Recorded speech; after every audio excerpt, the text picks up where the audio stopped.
ลูเซนแบบนี้นะ ไอ้ฐานเขาที่ไปใส่วันนี้ กับลูเซน แล้วเขาที่ไปใส่ต่อ ไปแองโจ แองบอก แองโจเบิร์ก แองบอก แองโจเบิร์ก ไปให้ไง ไปเพื่อขึ้นภูเขาทิดลิส แองเบา ทิดลิสทิดลิสนม จะไปขี่กระเซ้า จะไปขี่กระเซ้าสบายดีนะทุกคนรีบสบายดีนะเปิดคลิปเลย เปิดทิป เป็น EP ใหม่แล้ว EP ใหม่ EP ใหม่ พูดไม่ได้หรอก ปิดแล้วตัวนั้นปิดแล้ว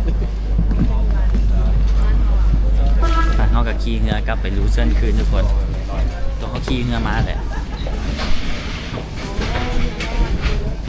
แล้ววันนั้นเราจึงนั่งรถไฟไปต่อ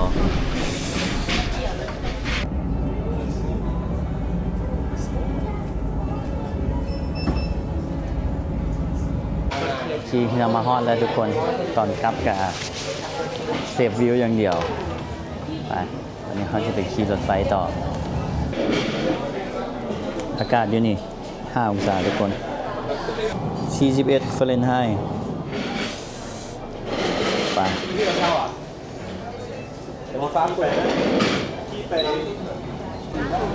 เรือนี่ก็จะมีทุกชั่วโมงทุกคนไปกลับคือว่าสะดวกสบายนะครับเจ้า ครบรสชาติแล้วเขาเนี่ย ครบรสชาติแล้วแดดออกมาดิ ต้องอาบน้ำนะ เห็นบอกทุกคนมาสวีทนี่ต้องขี่รถไฟอย่างเดียวต้องซื้อสวีทพาดนะถ้าบอกซื้อสวีทพาดนี่แห้งแข็งอันนี้เฟิร์สคลาสนะเขาจะไป Engelberg เพราะว่าเขาซื้อแพ็กเกจขี่กระเจ้าทุกคนเลย Engelberg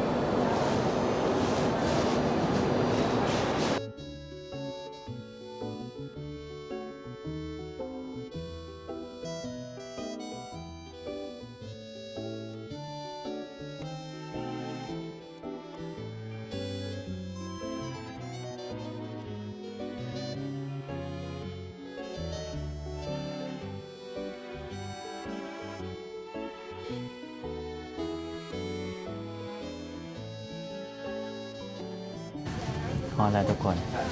เพราะประเทศนี้สโนว์เลยเด้นี่สโนว์อย่างเดียวเลยข่าวพอดเลยขี่กระเซ้าปะเนี่ยไปคนมาขี่สโนว์มาขี่สกีหมดเลยไป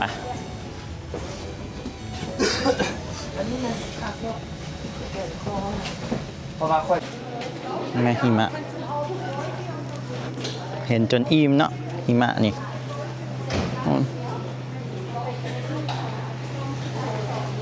จักองศาวะ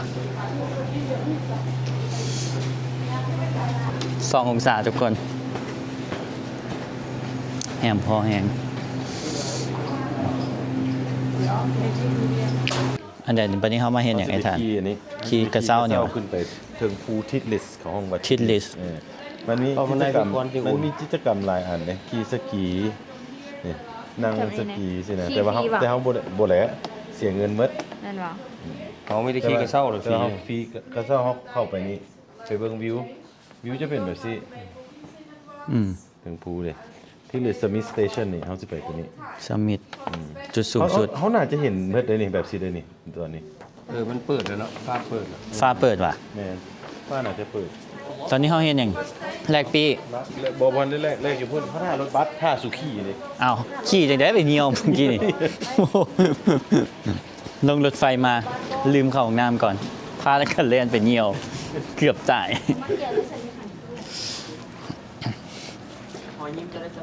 อู้ยงาม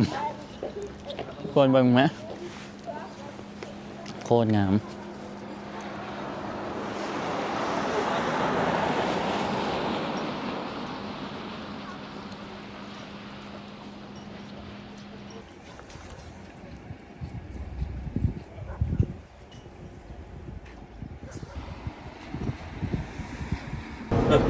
ขี่รถเมย์ไปต่อทุกคนไปขึ้นกระเช้าป้าปิดจิบ่ รถไฟขึ้นไปทางอยู่ว่าไปรางรถไฟวะ รถไฟแหละ เด็กเป็นงู ใช่ปะ มีรถไฟขึ้นไปอีก โอ้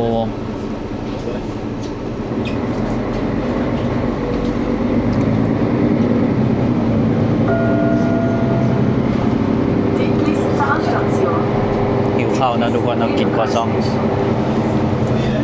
แล้วคือสิลำบากเนาะนี่นะ โอ้ลำบากอีหลี เวทติดเวทรุนเลย เออวิวมันมีภาษาไทยอีกบินที่สูงที่สวิตเดี๋ยวภาษาเวียดโอ้ฮะอันไหนสกีป่ะ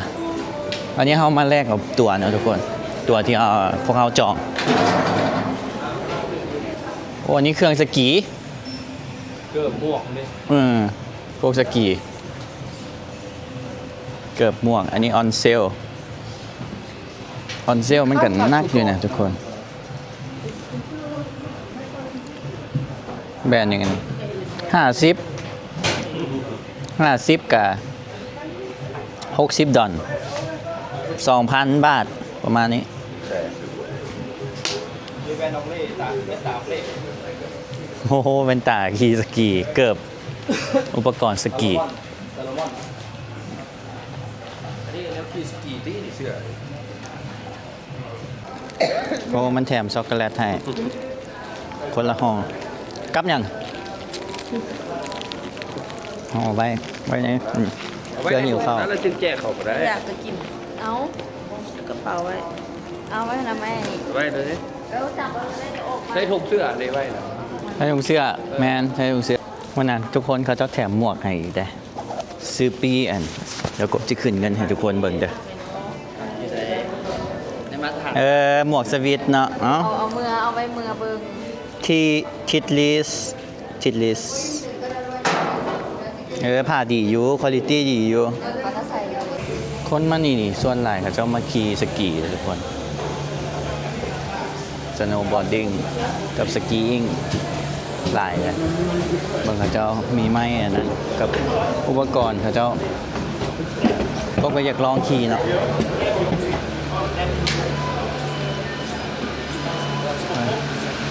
thank you เพราะมันจะเป็นปี้อันนี้เนาะเขาจะเอาตัวนี้สแกนทุกคนอันนี้นี่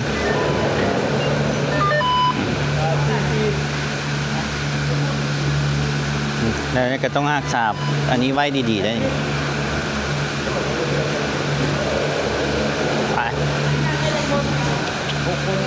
ไปครั้งที่สองเนาะได้ขี่อันนี้นั่งซีเหรอแยกกันก็ได้ เอากระทายพูกไปก่อนไปรับขึ้นก่อนแบ่งกัน แบ่งกัน เอาคนกับเจ้าซีไปโอเค แล้วก็ยึดที่เลยไ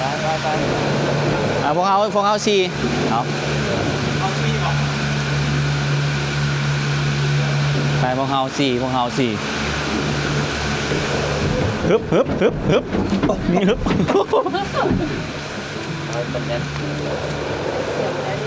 ธรรมดามันขึ้นมุกได้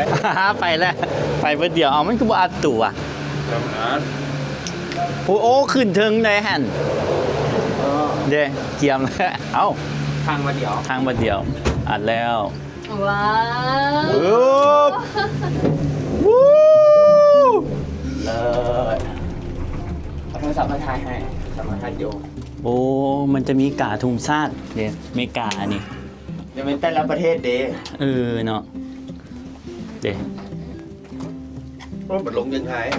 เด้ถ่ายขึ้นไปเนี่ยกระบอกงามต้นสนฟิว เด้มีเกาหลีอีกมีจีนคนที่มามีทุ่งไทยอีกแดนโอ้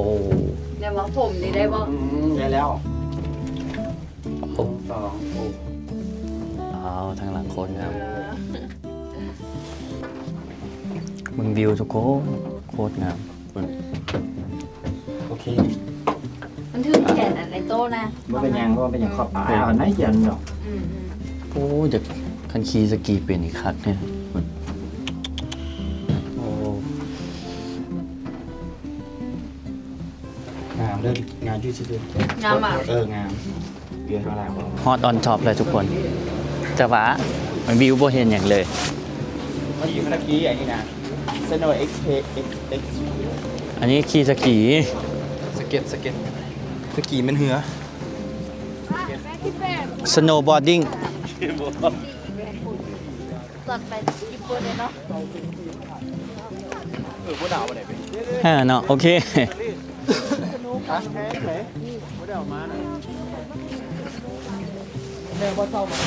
นี่สโนว์ใหม่ทุกคน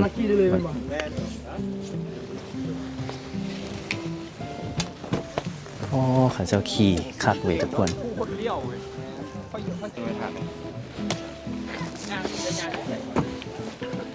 อันนี้เศร้าตินี่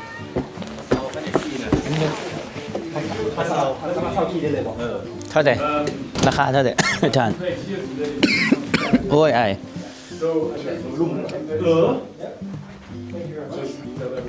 เหมือนตาสกี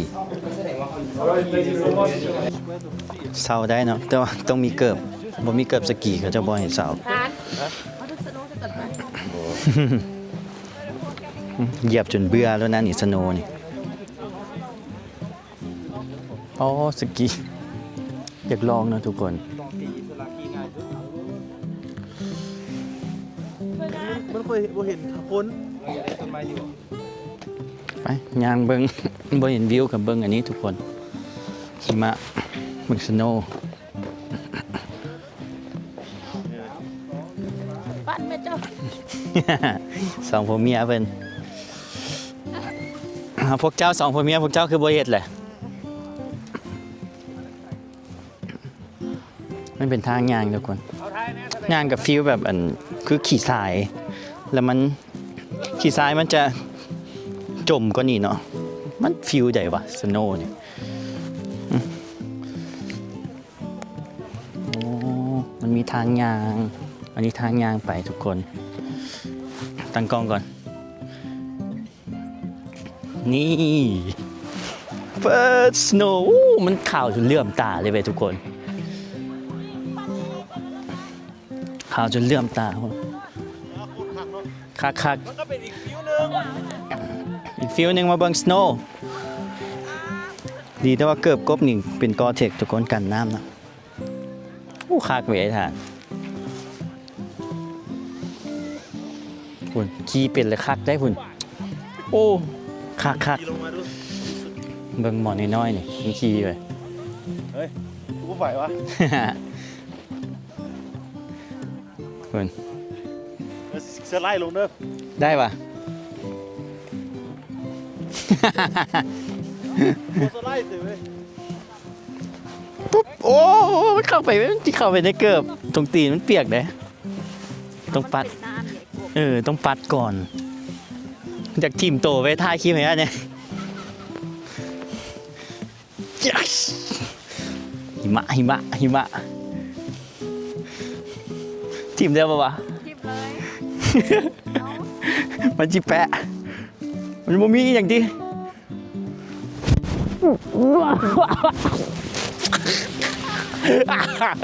โอ้เบิ่งสิโดดเด้อปัดก่อน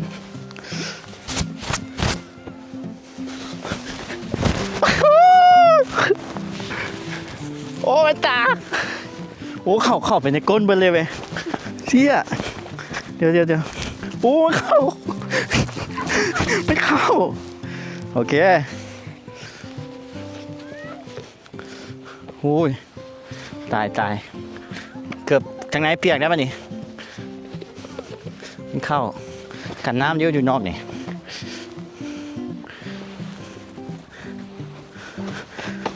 เฉียบปัดโอ้มันเปียกเข้าไปในถุงโซ่งอีกโอ้โหปอทุกคนแม่งโคตรเย็นมือเลยเมื่อกี้นี่ตัวมีถุงมือนี่ใครเนี่ยแบบแข็งแบบเซน้ำก้อนที่มันเย็นเลยเจ็บตอนนี้เจ็บฮ้อนๆเนาะจะออกฮ้อนอุ้ยเกือบกันเริ่มเปียกแล้วได้นี่สโนว์เข้าเนี่ยหิมะเข้าโอ้อันนี้ไม่เข้าไปไหนนี่เปียกเลยนี่ถุงเสื้อเข้าไปในก้นนี่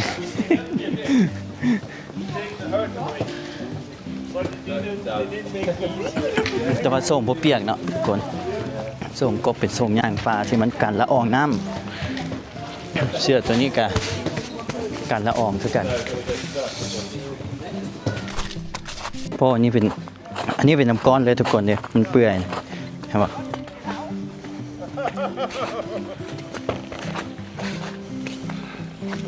dieser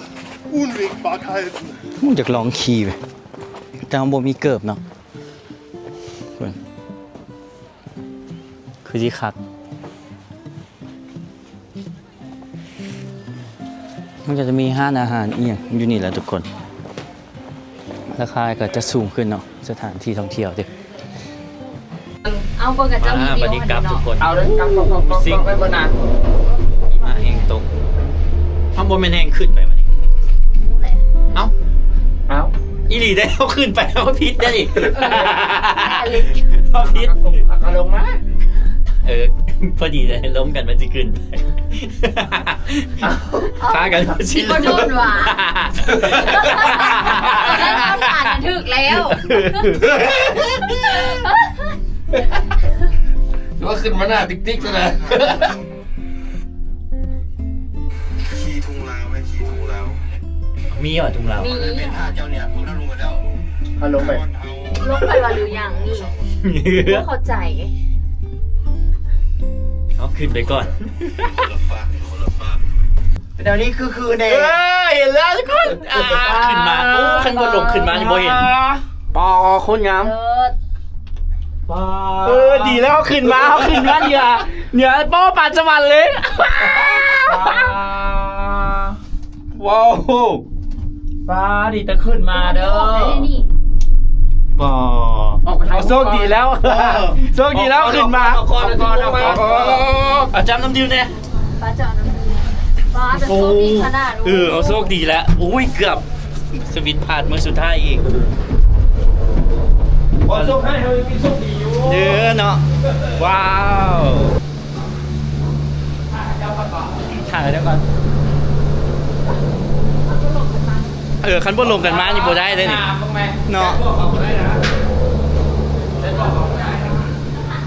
โอ้ยข้าเจ้ากับบ้าคือเขาแหละ ขึ้นมาโอ้จะเห็นเลยทุกคนโอ้บักดุงสูงมาเจ้าสร้างนะตื่นเต้นเลยนี่โอ้หิมะตก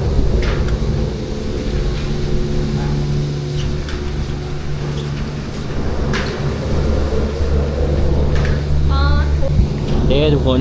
ลาว ลาวเป็น78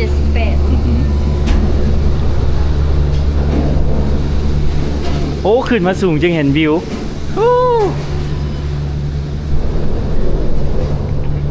พี่พูดเลยว่ามันมีห้านนั่นอีกมาคัก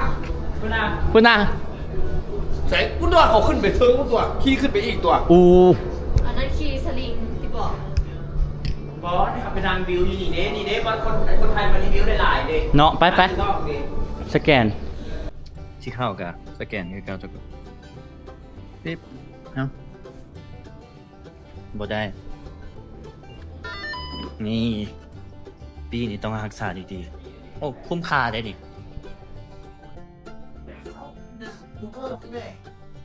ขี้ยัง ไปฟ้าเมืองไปพามานะครับผมอันนี้แหละอันนั้นเราถ่ายรูป ดีงาม เป็นแต่ว่าถ่ายรูปอันนี้ ๆเนาะอันนี้โอ้มันว้าว ฟ้า โอ้โคตรงามทุกคนเห็นแดดแล้วโอ้เหลียวไปเห็นโคตรงามงามแฮงว้าวขันบนลงขึ้นมานี่แล้วเลยแดนเนาะอ๋อสุดสายตาเลยคุณนะเชี่ยอู้ งามหลาย เบิ่งคุณนะแฮงงาม พี่ไอโตคุณโค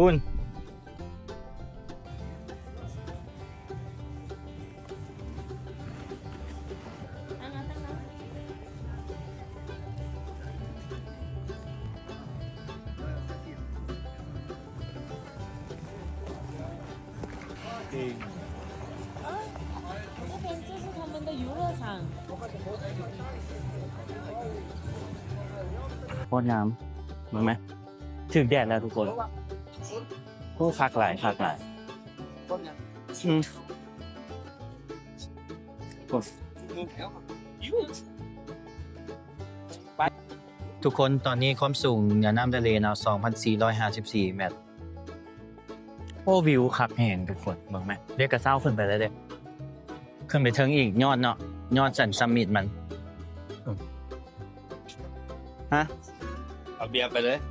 47 โอเค จอกเท่าไหร่47 จบแล้ว78เลย เอาให้ทุกคนแล้วนี่ แม่จับไปเลย โอ้ยสุบกินถ้าที่จบ เมื่อดีว่าน่ะ โอ้โห ถามว่าพอบอ ถามว่าพอบอแบบนี้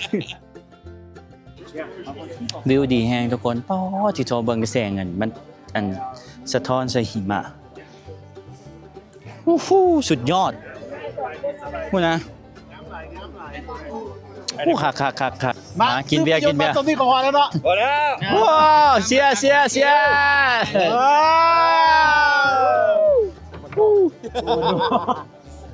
้านนอกเบิดนี่แหละ แอร์ให้แน่ โอ้ เป็นอนุสาวรีย์ สิปิดเสียงเบียร์จอกที่ว่าแพงที่สุดในชีวิตเด้อนี่ยังบ่เคยกินแพงแบบนี้เด้ประมาณ10 ดอลเนาะ10 ดอล 10 ดอลแต่200,000จบ แม่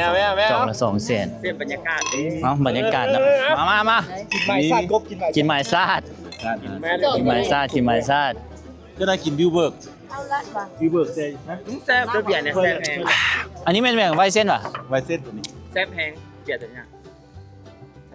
อันมันขึ้นน้ำบรรยากาศ อืม ก็ผู้ไปซื้อบักฮามึง เกียวเกียว จะได้วิวเบิร์กแห้งแซ่บ เกียวเกียว วิวเบิร์กกูแซ่บไว้อันแห้งแซ่บ ได้ขึ้นอีกแล้วหนาวได้ป่ะนี่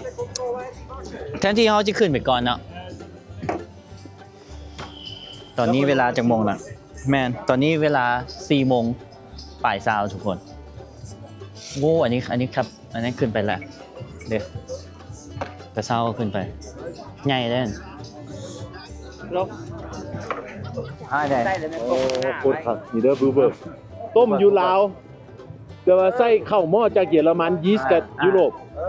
อ๋อ เจ้าของนี่เจ้าของเบียร์ โคตรหอมเลยโคตรหอมเลยยืมจอกกันเด้อดิงเกอร์เด้อ อุ้ยแซ่บเว้ย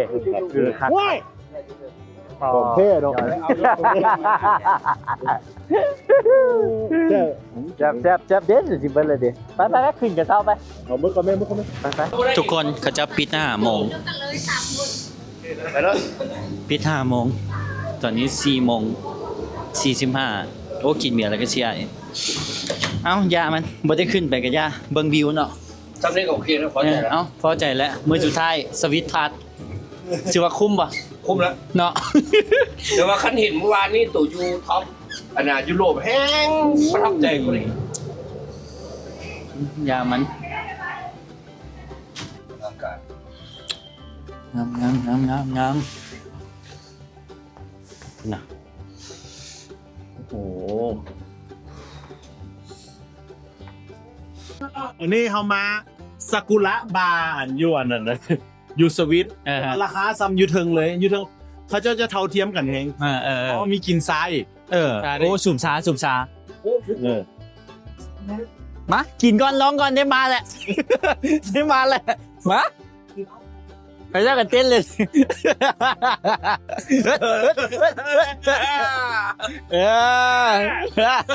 เนี่ยเขาจะเข้าแล้ว เห็นเลย ใครเขาไปใครคุณอ้าวทัศนะเนาะ ว่าบาร์วางเสียงเขามาเปิดสาขาอยู่ โอเคไป เขามาเปิดสาขาอยู่นี่ เลย เดี๋ยวกูจับให้เนี่ยลงไปคือบางแก้วเขาเป็นอ้ำจังวะแล้วเขามาจิ้งอยู่นี่แหละ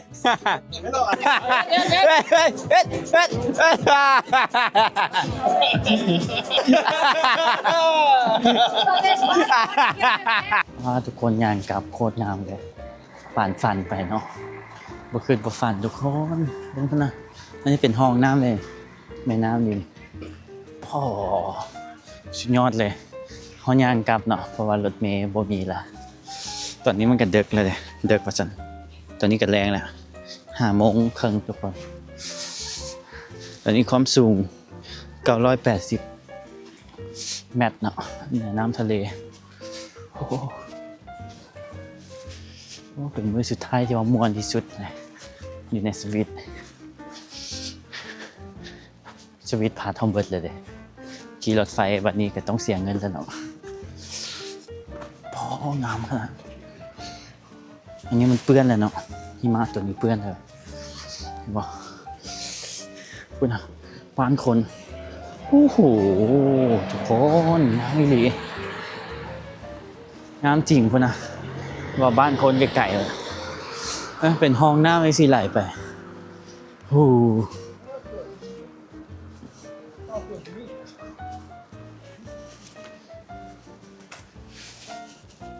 แบตกับซิเบิร์ตแล้วเนาะแบตกล้องถ่ายกับซิเบิร์ตแล้วแบตคนกับซิเบิร์ตคือกันแหละเจอกันคลิปหน้าเลยทุกคนคลิปนี้พวกเขาก็ถือว่ามาซื้ออย่างว่ามัลติลิตอันนี้เนาะถือว่าคักเลยคุ้มค่าเลยราคากะต่อคนอันนี้พวกเขาซื้อสวิตพาดแล้วมันจะมีส่วนลด 50% มันเหลือราคาซ้ำนี้